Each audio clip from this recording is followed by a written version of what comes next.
ಜಾಸ್ತಿ ಏನು ಕಷ್ಟ ಇಲ್ಲ, ಜಾಸ್ತಿ ಟೈಮ್ ಏನು ಬೇಕು ಅಂತ ಇಲ್ಲ, ಬೇಗನೆ ಇದನ್ನು ಮಾಡ್ಬೋದು. ಸಾಂಬಾರು ಹುಡಿ ಇದ್ದರೆ ಆಯಿತು. ವಿತಾ ಫ್ಯಾಮಿಲಿಗೆ ನಮಗೆಲ್ಲರಿಗೂ ಸ್ವಾಗತ. ಇವತ್ತು ಒಂದು ಸಿಂಪಲಾದ ಸಾಂಬಾರು ರೆಸಿಪಿಯನ್ನು ನಿಮ್ಮ ಜೊತೆಗೆ ಶೇರ್ ಮಾಡ್ತೇನೆ. ತುಂಬಾ ಸಿಂಪಲ್, ಹಾಗೆ ಬೇಗನೆ ಮಾಡಲಿಕ್ಕೆ ಕೂಡ ಆಗ್ತದೆ. ಟೇಸ್ಟ್ ಅಂತೂ ಸೂಪರ್ ಆಗಿರ್ತದೆ. ಹಾಗೆ ನಮ್ಮ ಮನೆಯಲ್ಲಿ ಸ್ವಲ್ಪ ಬದನೆಕಾಯಿ ಆಗಿದೆ, ಬಿಳಿ ಬದನೆಕಾಯಿ. ತುಂಬ ದಿವಸ ಆಯಿತು ಕೊಯ್ಯಬೇಕು ಅಂತ ಅಂದ್ಕೊಂಡು, ಆದರೆ ಕೊಯ್ಲೇ ಇಲ್ಲ. ಇವತ್ತು ಹೋಗಿ ಕೊಯ್ತೇನೆ. ಕೆಲವೆಲ್ಲ ಬೆಳೆದಿದೆ, ಹಾಗೆ ಎಳೆತಿರುವುದನ್ನು ಕೊಯ್ದು ಇವಾಗ ಇದರಿಂದ ಒಂದು ಸಾಂಬಾರು ಮಾಡ್ತೇನೆ. ಬನ್ನಿ ಇವಾಗ ಮೊದಲಿಗೆ ಈ ಬದನೆಕಾಯಿಯನ್ನು ಕೊಯ್ದುಕೊಂಡು ಬರೋಣ. ಇವತ್ತಿನ ಈ ವಿಡಿಯೋನ ಸ್ಟಾರ್ಟ್ ಮಾಡೋದಕ್ಕಿಂತ ಮೊದಲು ಯಾರು ನನ್ನ ಚಾನಲನ್ನು ಇನ್ನೂ ಸಬ್ಸ್ಕ್ರೈಬ್ ಮಾಡದೆ ನನ್ನ ವೀಡಿಯೋಸನ್ನು ನೋಡ್ತಾ ಇದ್ದರೆ ಪ್ಲೀಸ್ ನನ್ನ ಚಾನಲ್ಗೆ ಸಬ್ಸ್ಕ್ರೈಬ್ ಮಾಡಿ, ಸಪೋರ್ಟ್ ಮಾಡಿ. ಬನ್ನಿ ಇವಾಗ ಬೇಗನೆ ಬದನೆಯನ್ನು ಕೊಯ್ದುಕೊಂಡು ಬರೋಣ. ಇದು ನೋಡಿ ನಮ್ಮ ಮನೆಯ ಮುದ್ದಾದ ಕರು. 12 ದಿವಸ ಆಯಿತು ಕರು ಹಾಕಿ. ಇವಾಗ ಸ್ವಲ್ಪ ಹೊರಗಡೆ ಕಟ್ಟುವುದು. ಇವಾಗ ಸ್ವಲ್ಪ ಮಳೆ ಬಿಟ್ಟಿತ್ತು ಅಂತೇಳಿ ಹೊರಗಡೆ ಕಟ್ಟಿದ್ದು. ತಿನ್ನು, ಸ್ವಲ್ಪ ಹುಲ್ಲು ತಿನ್ನು.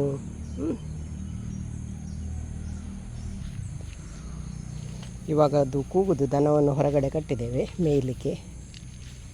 ಅಮ್ಮ ಕಾಣುವುದಿಲ್ಲ ಅಂತೇಳಿ ಇವಾಗ ಕೂಗುದು.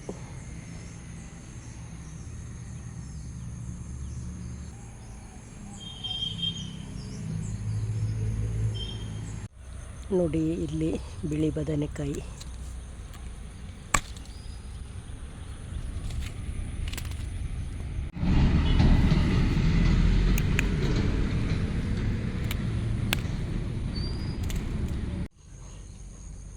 ನೋಡಿ ಲಿಂಬೆಕಾಯಿ ಕೆಲವೊಂದು ಹಣ್ಣಾಗಿದೆ, ಬಿದ್ದು ಸಿಗ್ತಾ ಇದೆ.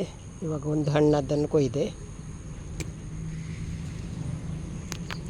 ಎಷ್ಟು ದೊಡ್ಡದಾಗಿ ಬೆಳೆದಿದೆ ನಮ್ಮ ಲಿಂಬೆಕಾಯಿಯ ಗಿಡ.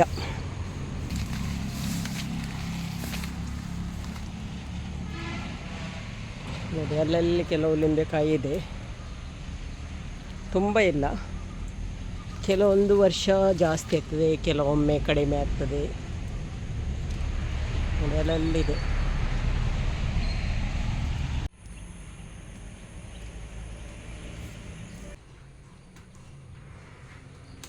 ನೋಡಿ 4 ಬದನೆಕಾಯಿ ಸಿಕ್ಕಿತ್ತು, 2-3 ಹಣ್ಣಾಗಿದೆ. ಇದು ಕೂಡ ಸ್ವಲ್ಪ ಜಾಸ್ತಿ ಬೆಳೆದಿದೆ. ಇದು 3 ಕರೆಕ್ಟ್ ಇದೆ. ನನಗೆ ಇವಾಗ ಸಾಕು ಇದು ಪದಾರ್ಥ ಮಾಡಲಿಕ್ಕೆ. ಇವಾಗ ನೋಡಿ 3 ಬದನೆಕಾಯಿ ಇದೆ. ಇರಲಿಕ್ಕೆ ಜಾಸ್ತಿ ಇತ್ತು, ಅದು ಸ್ವಲ್ಪ ಬೆಳೆದಿದೆ. ಇವಾಗ ಇದರಿಂದ ಒಂದು ಸಿಂಪಲಾದ ಒಂದು ಸಾಂಬಾರು ಮಾಡ್ತೇನೆ. ಬೇಗನೆ ಮಾಡ್ಬೋದು, ಅದೇ ರೀತಿ ಕಡೆಯುವ ಜಂಜಾಟ ಎಲ್ಲ ಏನಿಲ್ಲ. ಹಾಗಾಗಿ ಇದರ ರೆಸಿಪಿಯನ್ನು ನಾನು ನಿಮ್ಮ ಜೊತೆಗೆ ಶೇರ್ ಮಾಡ್ತೇನೆ.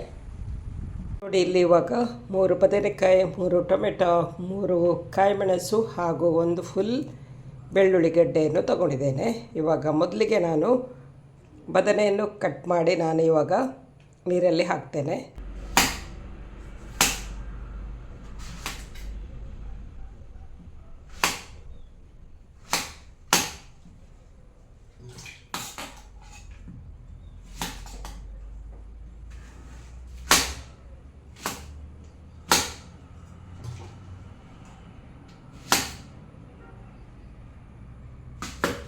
ನೋಡಿ ಇಲ್ಲಿ ಬದನೆಯನ್ನು ಕಟ್ ಮಾಡಿ ತಗೊಂಡಿದ್ದೇನೆ.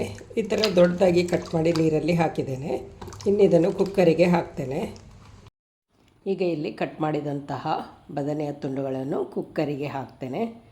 ದೊಡ್ಡದಾಗಿ ಕಟ್ ಮಾಡಿದ್ದೇನೆ. ಹಾಗೆಯೇ 3 ಕಾಯಿಮೆಣಸನ್ನು ಹಾಕ್ತೇನೆ.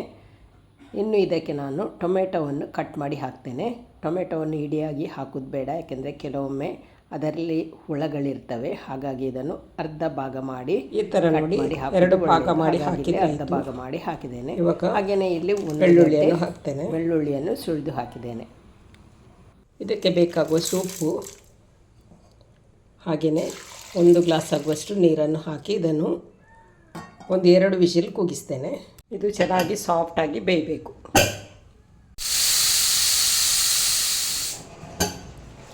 ನೋಡಿ ಇವಾಗ ಬೇಯಿಸ್ಲಿಕ್ಕಿಟ್ಟಂಥ ಬದನೆ ಟೊಮೆಟೊ ಇವಾಗ ಚೆನ್ನಾಗಿ ಬೆಂದಿದೆ.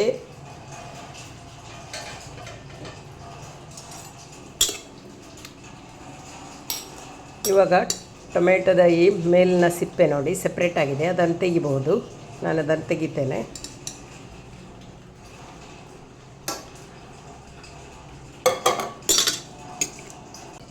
ಇವಾಗ ಇದನ್ನು ಸ್ಮ್ಯಾಶ್ ಮಾಡಬೇಕು. ಸ್ಮ್ಯಾಶ್ ಮಾಡೋದಕ್ಕಿಂತ ಮೊದಲು ಇದರಲ್ಲಿ ಜಾಸ್ತಿ ನೀರಿದೆ ಅಲ್ವಾ, ಅದನ್ನು ಇವಾಗ ತೆಗಿತೇನೆ. ಇವಾಗ ನೀರನ್ನು ತೆಗೆದದ್ದು ಯಾಕೆ ಅಂದರೆ ಇದನ್ನು ಸ್ಮ್ಯಾಶ್ ಮಾಡಲಿಕ್ಕೆ ಈಸಿ ಆಗ್ತದೆ ಅಂತೇಳಿ. ಮತ್ತೆ ನಾವು ಸ್ಮ್ಯಾಶ್ ಮಾಡಿ ಆದಮೇಲೆ ತೆಗೆದಂಥ ನೀರನ್ನು ಹಾಕಬೇಕು. ಇವಾಗ ಇದನ್ನು ಸ್ಮ್ಯಾಶ್ ಮಾಡ್ತೇನೆ.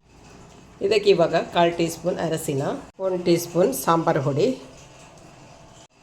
ಹುಡಿ ನಿಮಗೆ ಎಷ್ಟು ಖಾರ ಬೇಕು ಅಷ್ಟು ಖಾರ ನೋಡಿಕೊಂಡು ಹಾಕಿದರೆ ಆಯಿತು. ಇವಾಗ ಇದನ್ನು ಚೆನ್ನಾಗಿ ಸ್ಮ್ಯಾಶ್ ಮಾಡ್ತೇನೆ. ಚೆನ್ನಾಗಿದ್ದು ಸ್ಮ್ಯಾಶ್ ಆಗಬೇಕು.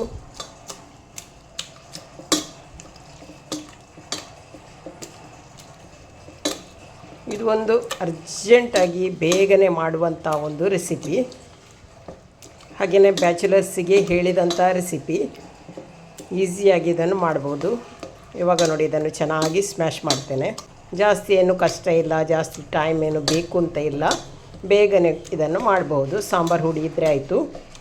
ಹಾಗೆಯೇ ಟೊಮೆಟೊ ಬದನೆ ಇದ್ದರೆ ಈ ಥರದ ಒಂದು ರೆಸಿಪಿ ರೆಡಿ ಆಗ್ತದೆ. ನೋಡಿ ಇವಾಗ ಇದು ಚೆನ್ನಾಗಿ ಸ್ಮ್ಯಾಶ್ ಆಯಿತು. ಇನ್ನು ಕೂಡ ಸ್ವಲ್ಪ ಸ್ಮ್ಯಾಶ್ ಮಾಡ್ತೇನೆ. ನೋಡಿ ಇದು ಬದನೆ ಸ್ವಲ್ಪ ಬೆಳೆದ ಕಾರಣ ನಿಮಗೆ ಬೀಜ ಥರ ಕಾಣಬಹುದು, ಆದರೂ ಪರವಾಗಿಲ್ಲ, ಟೇಸ್ಟ್ ಆಗ್ತದೆ. ಹಾಗೆ ಇವಾಗ ನೋಡಿ ಸ್ಮ್ಯಾಶ್ ಮಾಡಿ ಆಯಿತು.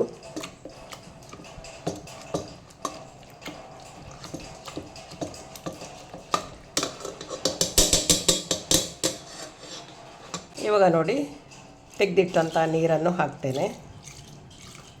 ಎಷ್ಟು ಬೇಕೋ ಅಷ್ಟು ನೀರನ್ನು ಹಾಕ್ಕೊಂಡ್ರೆ ಆಯಿತು.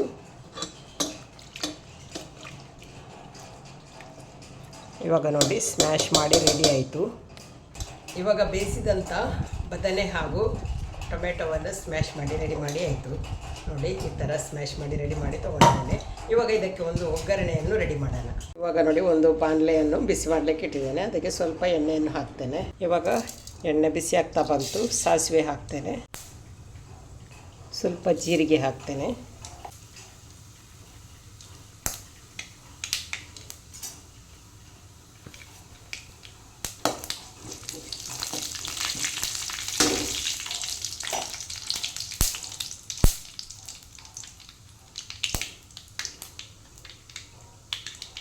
ಇವಾಗ ಸಾಸಿವೆ ಜೀರಿಗೆ ಹೊಡೆಯಿತು.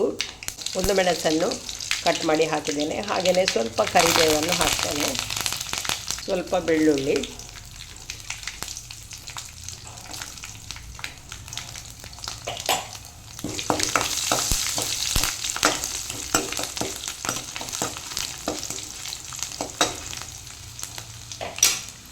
ಇವಾಗ ನೋಡಿ ಇದಕ್ಕೆ ನಾನು ಒಂದು ದೊಡ್ಡ ನೀರುಳ್ಳಿಯನ್ನು ಕಟ್ ಮಾಡಿ ತೊಗೊಂಡಿದ್ದೇನೆ, ಅದನ್ನು ಹಾಕ್ತೇನೆ.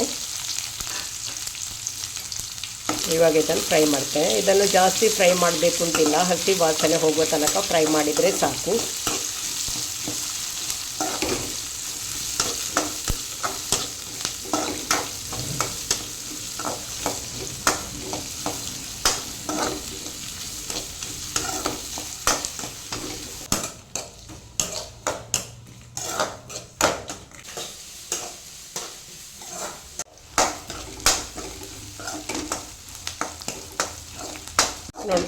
ನೋಡಿ ಇವಾಗ ನೀರುಳ್ಳಿ ಚೆನ್ನಾಗಿ ಬಾಡಿಸಿ ಆಯಿತು. ಇದಕ್ಕೆ ನಾನು ಸ್ಮ್ಯಾಶ್ ಮಾಡಿಟ್ಟಂಥ ಬದನೆ ಟೊಮೆಟೊವನ್ನು ಹಾಕ್ತೇನೆ.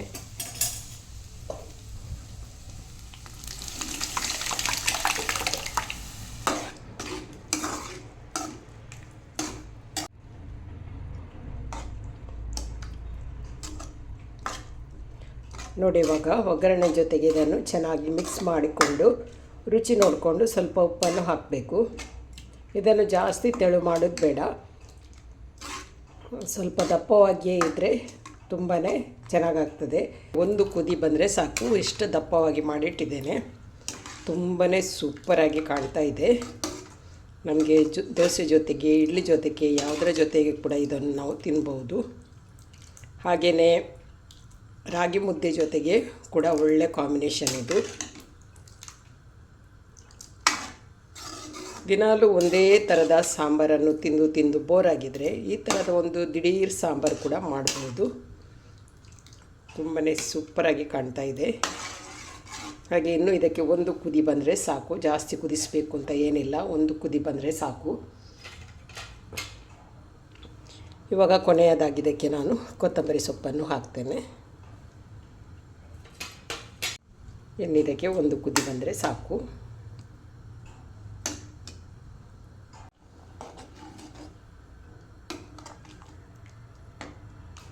ನೋಡಿ ಇವಾಗ ರುಚಿಯಾದ ಹಾಗೆಯೇ ಒಂಥರ ಡಿಫ್ರೆಂಟಾಗಿ ಮಾಡಿದ ಬದನೆ ಟೊಮೆಟೊ ಸಾಂಬಾರು ರೆಡಿ ಆಯಿತು. ಇನ್ನು ಇದನ್ನು ನಾನು ಕೆಳಗಿಡ್ತೇನೆ. ನೋಡಿ ಒಂಥರ ಡಿಫ್ರೆಂಟಾಗಿ ಮಾಡಿದ ರುಚಿಯಾದ ಸಾಂಬಾರು ರೆಡಿ ಆಯಿತು.